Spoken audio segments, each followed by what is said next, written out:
Which anglers are leaving the Bass Pro Tour in 2026? Welcome back to the channel, welcome back to the vlog. If you're new, my name is Steve Chapman. We've done lots of who's in and who's out over the last couple years. We now know the people who are leaving the Bass Pro Tour. Now you can go on MajorLeagueFishing.com and see the people that are in, but it doesn't tell you who is leaving. Now these anglers are anglers that probably, most of them didn't requalify, but there are some that are leaving. And the BPT is the highest level of fishing for the Major League Fishing Bass Pro Tour. It is the one that pays out the most. It gets the most extra tournaments. It's the one where most anglers strive to get to. Getting to that highest level and competing at that level is really tough.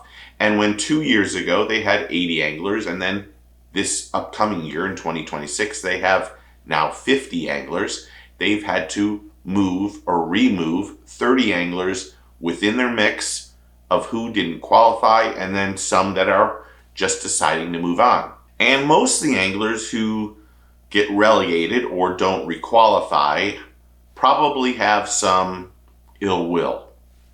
You never want to, as a professional angler, you don't want to be in that mix of that bottom 20 or 30 or 40%. But Major League Fishing and the Bass Pro Tour has decided that they want to have the most elite field of anglers possible. So dwindling them down to 50, while might not make a lot of people happy or families happy that are competing at that level, it is the right decision. These 50 anglers have an opportunity to make more money than ever. And with the 50 anglers they have in 2026, at any given point in time, those anglers are going to be consistent, but also have a shot at winning. And that field is, without question, the best field or best group of anglers there is. And it's the toughest field of anglers overall, without question. And when you fish the BPT, it isn't just fishing at that level and paying the most money for entry fees either. You're getting the red crest. You're getting, well, if you qualify, you get the red crest. And if you qualify for heavy hitters, you get to go there. And then they have the fishing tournaments, the team trails. When you look at $775,000 to the red crest, all of them, because it's a free tournament, everyone gets paid. And then you have over $500,000 for heavy hitters, which is paid out. And then you have almost $520,000 paid out to the team trail. That gives anglers that are on the BPT the opportunity to make almost, or a share of, $1.7+ million. So there's a benefit for being on the BPT, but not everybody can qualify or requalify and make it. But these are the anglers that are moving on or didn't requalify. Josh Bertrand, Luke Clausen, who's going to go to the NPFL, Brandon Coulter, Shin Fukai, Gary Klein, we would assume he'd stay and fish the pro circuit, Jeremy Lawyer, Dave Lefebvre, Jared Littner, NPFL, Andy Morgan, NPFL, Britt Myers, Keith Pouchet, NPFL, Skeet Reese has retired, Marty Robinson. We can kind of assume, because his boys are in the Opens and the Elites, that he probably joins the Opens. Fred Rubanis, NPFL, Terry Scroggins, Gerald Sfoyer, Martin Villa, and David Walker. Now some of these guys are going to fish the NPFL. They'll fish the EQs and the Opens. Some of them will fish the pro circuit. The pro circuit is, without question, the best payouts for the anglers, but not everybody is worried about those payouts. Luke Clausen recently did a video talking about how he wanted to go someplace where he would have fun again. So that's why he's joining the NPFL. And that makes sense. Anglers need to look at where the schedule is, what the payouts are, and then figure out what is the best for themselves and their family and for their brand, which is even more important. And I fully expect to see a lot of these anglers probably join the NPFL or the Elites and the Opens. But they're missing out on the pro circuit, which just isn't getting the recognition it deserves, because they're paying out $10,000 all the way down to that 50th place or something.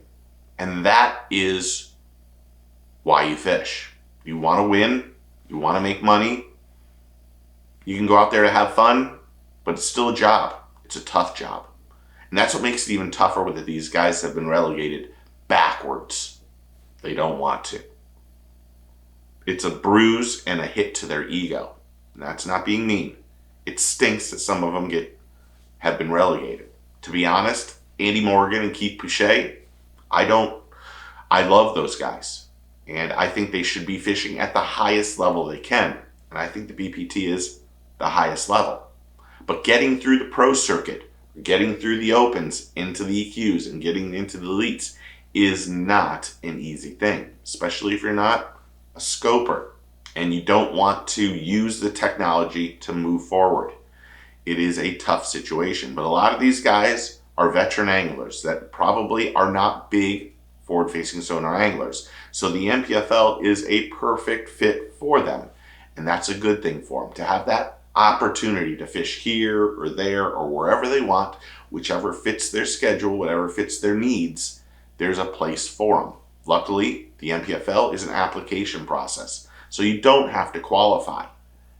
And that's a good, but also a bad thing too.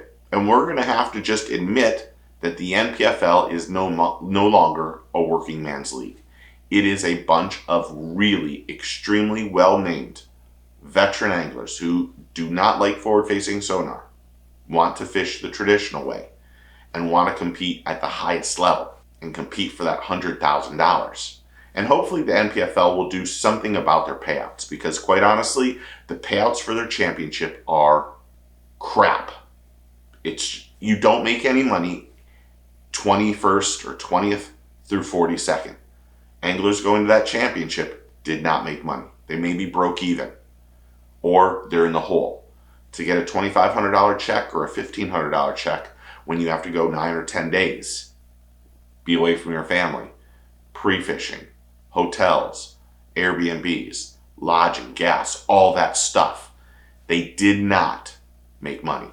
And that's something I don't think many anglers are looking into for the championship on the NPFL.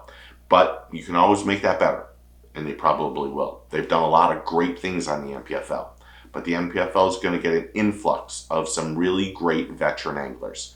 So congrats to them. Anyone on this list that you're very confused or want to know where they're going, comment below and tell me what you think. This was 18 anglers.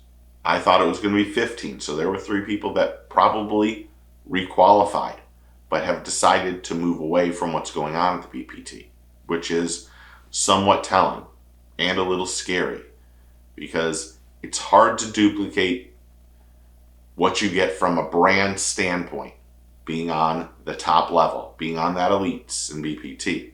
But some people are just unhappy, and they need to be happy. But are you surprised by any of these guys on this list? Comment below and tell me what you think. Thanks to all the new subscribers and members and everyone who's interactive on the channel. I really do appreciate it. It's humbling, it's a great experience, and you guys make this enjoyable and fun. Sometimes I'm a little mad, but I mean, if you can read all the comments I gotta read sometimes it's always one. But you can't let the trolls hurt you. And I'm gonna do something in a video upcoming about perception versus perspective that I saw. And I think it's telling. And something that might interest you about what's going on in this crazy world of bass fishing that we live in. But thank you again. So if you're not a subscriber, click that like, subscribe, and hit that notification bell so you know when the next video drops. Remember, take a kid fishing, tight lines, shears, and get your fish on.